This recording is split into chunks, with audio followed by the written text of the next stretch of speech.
So the choice is yours. But if you care to stay here, then you are most welcome. Right, councillors. Water. Oh, right, bid apologies. Early departure, Arthur. Right, 1 o'clock. You never know. I'll move that. Seconder, please, Councillor Cam. Nice shirt, Cam. All those in favour say aye. Aye. Those against, passed. Right, we will move on to page 76. Water. Good morning.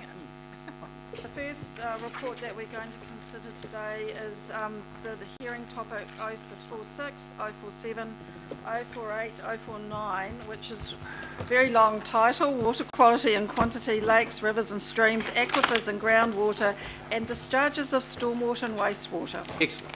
So in terms of the panel's recommendation, many of those of the panel are largely consistent with the council's position, except for 7 matters which I'll take you through now.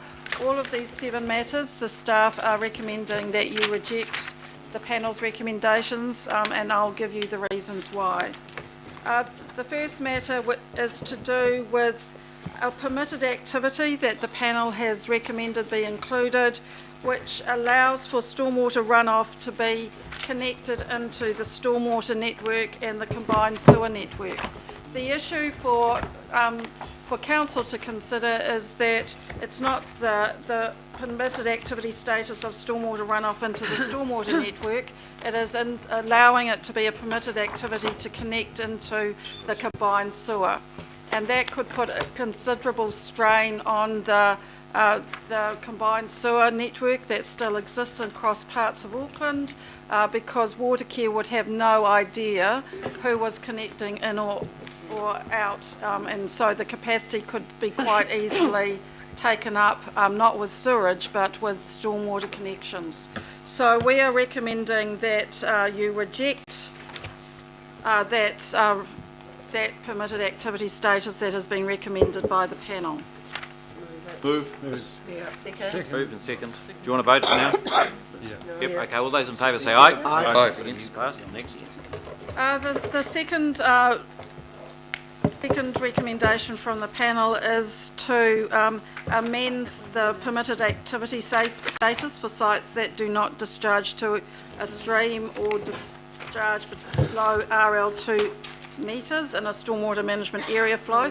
This gets rather technical, so apologies if it sounds fairly complex. What has happened is that they have, the panel has recommended a blanket reclassification of all the activities within the stormwater management area flows, which is a SMAF, and so, sorry? Okay. Everything would be required to achieve a restricted discretionary consent, and so I think the issue for us is that some things that could occur as permitted are now restricted discretionary, and some things that might need a greater management is now restricted discretionary. So we don't believe that's an effective way of managing the SMAF areas. We shouldn't be requiring consents where they're not needed, and where there is no environmental benefit from actually asking for that consent. So we're recommending you reject that aspect of the SMAF activities. Right, do I move her? I've got a question. Right. I can appreciate the merit in diverting stormwater to the sewage network. Having said that, allowing the stormwater to be discharged without control, I would suggest is not desirable. There are a number of things that can be done to manage stormwater on site and ensure that you've got enhanced stormwater that would be entering the sewage network. Is that implicit? So in terms of this... The first one dealt with that one. The first one we've dealt with. The second one, B, which we're talking about, is about discharges in a SMAF area, and there, as a permitted activity, there would be standards that managed the discharge into a stream. What we're saying is, because they've lifted everything from permitted activity and now made it a restricted discretionary activity, you've put in an added layer of control that our experts do not think is necessary because the standards for permitted activities were adequate. Okay, very good.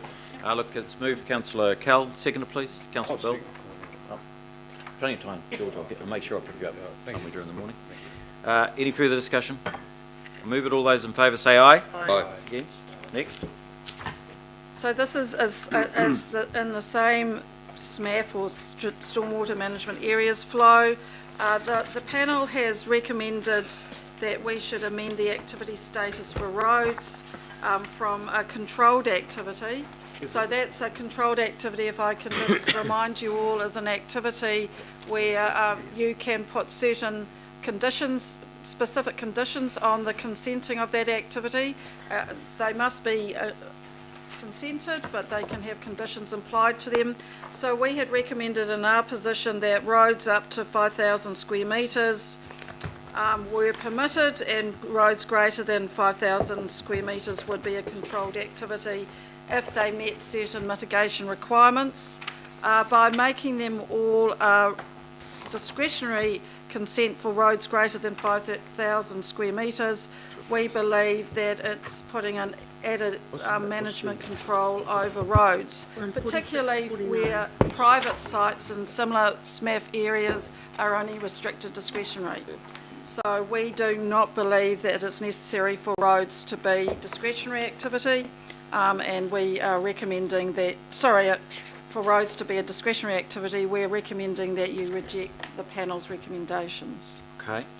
Do I have a mover? Councillor George, you have a move this one? Yep. And a seconder? I'm happy to second that. Councillor Penn? Yep. Any comments? Quite technical this, right. Move it. All those in favour say aye. Aye. Against? No. Thank you, won't. So Vote this to put is it against. Yes, we'll know. This is sort of, we're almost stepping through the different activity levels for we'll connect it, SMAFs.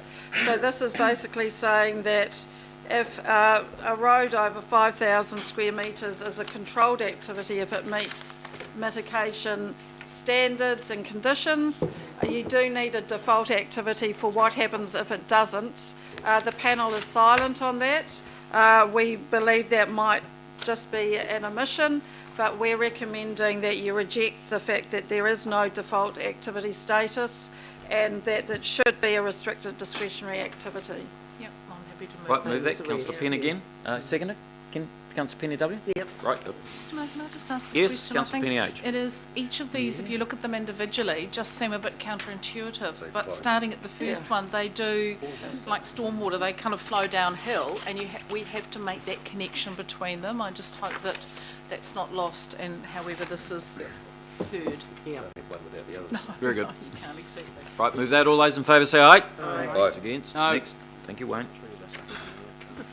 So the next one, which is E, they've recommended, the panel's recommended amending the general standards and associated rules to refer to a site. The definition of road the definition of a site excludes roads. We still do need roads to meet general standards, and by only applying these general standards to a site, it means that the roads do not have general standards applied to them. That's not the position we wanted to achieve, so we're recommending you reject that and make sure that these general standards apply both to sites and roads. Move. Second. Right, Councillor Chris will move that. Councillor Wayne will second it. Right, any discussion? Move that. All those in favour say aye. Aye. Aye. Against? Thank you.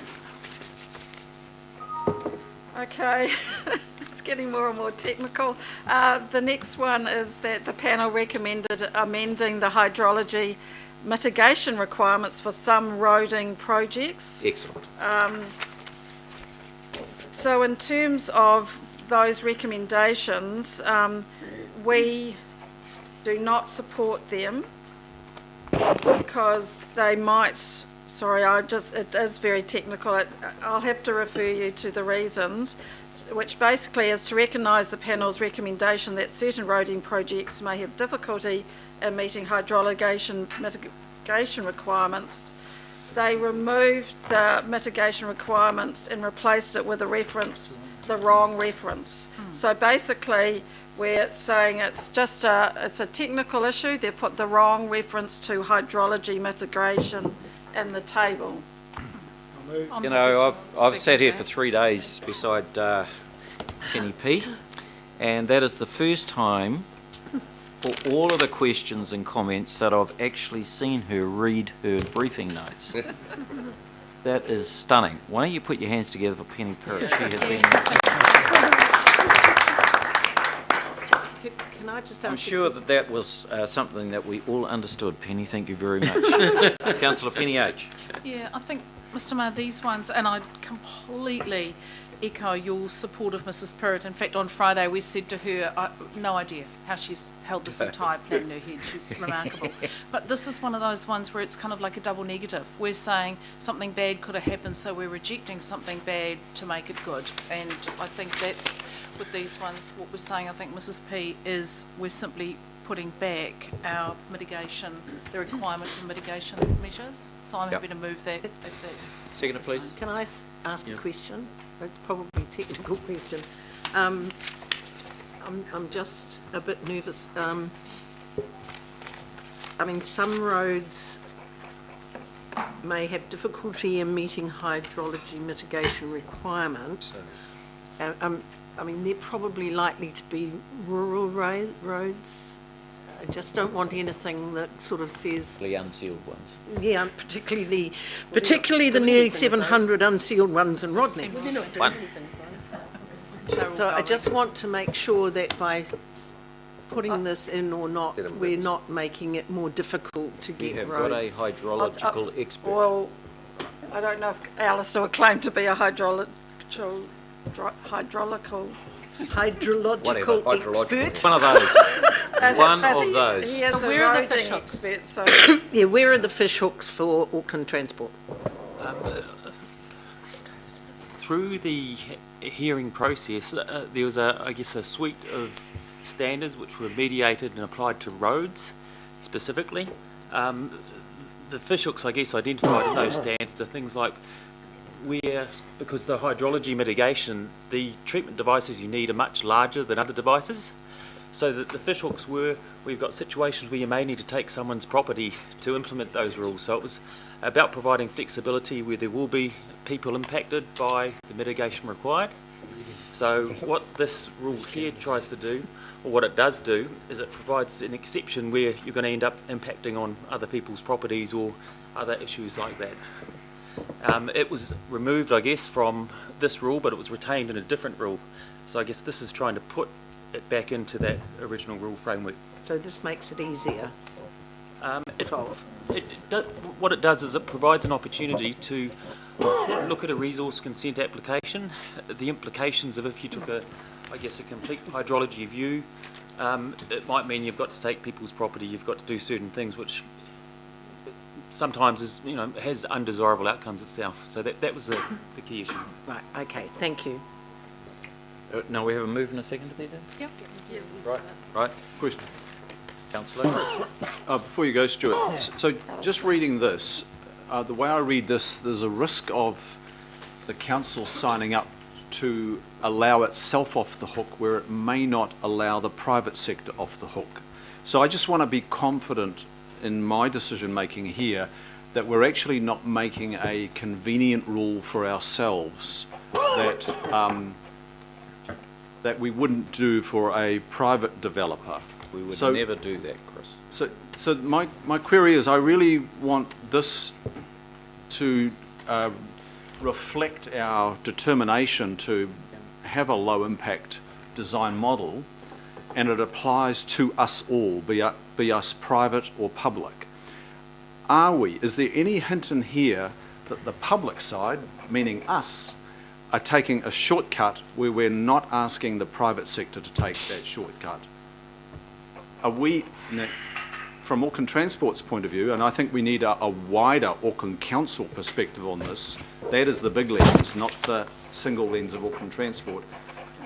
Are you suggesting that this is the fairest possible way to do it and the best way to do it?